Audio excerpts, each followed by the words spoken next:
The morning I found out my farm had been sold, the sun was still hanging low over the eastern tree line, painting my fields gold like it always had. 3,500 acres of land, my land, stretching farther than the eye could see. Cornfields, grazing pastures, creeks I'd named as a kid, and a farmhouse my grandfather built with his own hands. It wasn't just property, it was history. I was halfway through my coffee when a white SUV rolled up the dirt road. The logo on the door read, Crestwood Heights Homeowners Association. I frowned. The HOA bordered the very edge of my land, a gated community of manicured lawns and identical roofs that had crept closer every year like ivy. A man in a pressed suit stepped out, clipboard in hand, smile sharp and rehearsed. "Mr. Hayes," he said, extending a hand. "I'm here regarding the transfer of property." "What transfer?" I asked. He blinked. "The sale, your farm, closed last Friday." The world went quiet. "I didn't sell anything," I said slowly. He shifted, flipping pages. According to county records, the HOA exercised eminent domain rights granted under Section 14B of the Municipal Development Agreement. I laughed once, short and hollow. "You don't have eminent domain. You're a homeowners association." He didn't laugh back. By noon, I was standing in the county clerk's office, staring at documents stamped, signed, and notarized. My name was there, typed, not signed. The buyer, Crestwood Heights HOA. Sale price, a fraction of the land's value. Fraud didn't begin to cover it. The HOA president, Melissa Grant, answered my call with artificial sympathy. "You were behind on association fees," she said. "I don't belong to your association." "But your land was annexed under the revised boundary agreement," she replied. "You should have attended the meetings." "You annexed a farm without my consent." Silence. Then, "The sale is legal." That night, I walked my fields under the stars, anger burning hotter than the summer air. They thought farmers were stupid, thought I'd roll over, take a payout, and disappear. They didn't know two things. First, my family had raised lawyers the same way we raised cattle, carefully, patiently, and mean when needed. Second, I had read every line of that development agreement. And buried deep inside it was a clause they never thought anyone would use. A clause that didn't just let property be sold. It let every signer be held equally accountable. I smiled in the dark. By morning, I had 3 binders spread across my kitchen table and my cousin Daniel on speakerphone. Daniel specialized in property law and had the calm voice of a man who enjoyed watching arrogant people lose. "They really did this," he said after a long pause. "They used a development agreement from 12 years ago and stretched it until it screamed." "Can we reverse the sale?" I asked.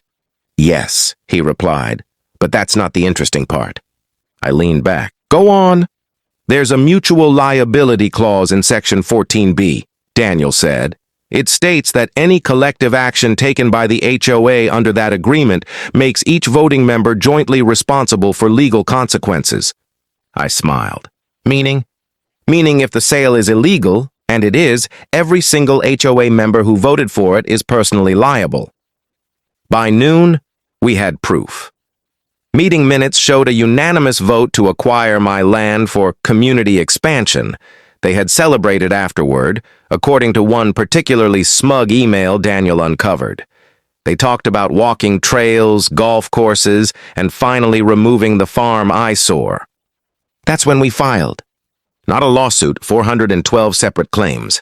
Each claim named an individual HOA member as a co-defendant in an illegal property seizure. Each demanded restitution not just for the land, but for lost income, emotional damages, and fraud penalties. The courthouse clerk stared at us like we were insane. Within 48 hours, panic erupted inside Crestwood Heights. I watched from my truck parked across the street as real estate signs popped up like weeds. Houses went on the market overnight. Families argued in driveways. HOA board members held emergency meetings behind closed gates. Melissa Grant called me that evening. "This is excessive," she snapped. "You're ruining people's lives." "You ruined mine first," I replied. "I just read the paperwork you wrote."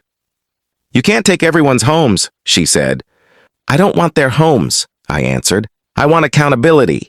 What she didn't realize, what none of them realized, was that the same clause allowing joint liability also allowed asset liquidation to satisfy damages. Homes counted as assets. Daniel moved fast, faster than they expected. We secured court permission to place liens on every property owned by voting members of the HOA. Then came the auction notices. Legal, public, unavoidable. The first house sold 3 weeks later. Then another. And another. Prices dropped as fear spread. Buyers knew something was wrong, but money talks louder than gossip. Each sale went straight into escrow under my case number. Crestwood Heights wasn't expanding anymore. It was collapsing. And the farm? Still legally mine, at least for now. The final hearing was coming. And when it did, the HOA would learn the difference between power borrowed from paperwork and power earned by knowing the law better than they ever had. The day the gates of Crestwood Heights were forced open, I knew the balance had finally shifted. Sheriff's deputies arrived just after sunrise, escorting court-appointed assessors and auction officials. The private security guards hired by the HOA stood frozen, unsure who they worked for anymore. Their contracts, like everything else the association touched, were now under legal review. Residents gathered on sidewalks in bathrobes and pajamas, whispering as clipboards passed from house to house. Bright orange notices were taped to doors. Notice of asset seizure pending judgment. Some people cried, others shouted. A few stared straight at me as if I were a villain in a story they didn't understand. Melissa Grant emerged from the clubhouse, heels clicking furiously against the pavement. "This is harassment," she yelled. "This neighborhood is private property." A deputy calmly handed her a copy of the court order. "Not today, ma'am." I didn't celebrate. I didn't smile. This wasn't revenge, it was gravity. Actions falling where the law said they must. Inside the courtroom a week later, the HOA's attorneys tried a new angle. They claimed members didn't understand what they voted for, that the board had misrepresented the agreement, that homeowners shouldn't be punished for trusting leadership. The judge listened patiently. Then he spoke. "Signing a vote is not symbolic," he said. "It is consent. Ignorance does not dissolve responsibility." The room went silent. One by one, properties were approved for liquidation to satisfy damages. Not all of them, just enough to cover restitution, penalties, and legal costs. Still, the message was unmistakable. You don't steal land and call it development. Outside, reporters swarmed me. "Do you feel bad?" one asked. "For enforcing the law?" I replied. "No, I feel bad that no one read the documents they signed." Behind the scenes, something else was happening. HOA members turned on their board. Emails leaked. Emergency votes removed leadership. Lawsuits exploded inward like a collapsing star. And then came the settlement offer. Melissa's replacement approached me quietly through Daniel. Full restoration of my land. Financial compensation well beyond the original damages. Dissolution of the HOA. Public acknowledgement of wrongdoing. I considered it for exactly one night. The farm was peaceful again. Wind through the fields. No fences creeping closer. No letters threatening annexation. My grandfather's house still stood, stubborn and proud. I accepted with one condition. Every former HOA member would receive a certified letter explaining exactly how and why this happened. Not to shame them, but to educate them. Power doesn't come from titles, gates, or glossy newsletters. It comes from responsibility. And responsibility, once ignored, always comes due. The final chapter wasn't about land or houses anymore. It was about what happens when ordinary people realize too late that signing away judgment is the most expensive mistake of all. The final hearing didn't feel dramatic. No shouting, no last-minute confessions, just paperwork, signatures, and the quiet finality of a story reaching its end. The judge approved the settlement in less than 30 minutes. Crestwood Heights Homeowners Association was officially dissolved that afternoon. By sunset, the signs came down. The gates stayed open, not because they had to, but because no one wanted them anymore. What was once a symbol of control now looked like a relic of a bad idea. I walked my land the next morning, boots sinking into soil that hadn't changed, despite everything done in its name. The farm didn't care about lawsuits or meetings or clauses buried in fine print. It remembered rain, footsteps, and time. Daniel joined me near the old creek.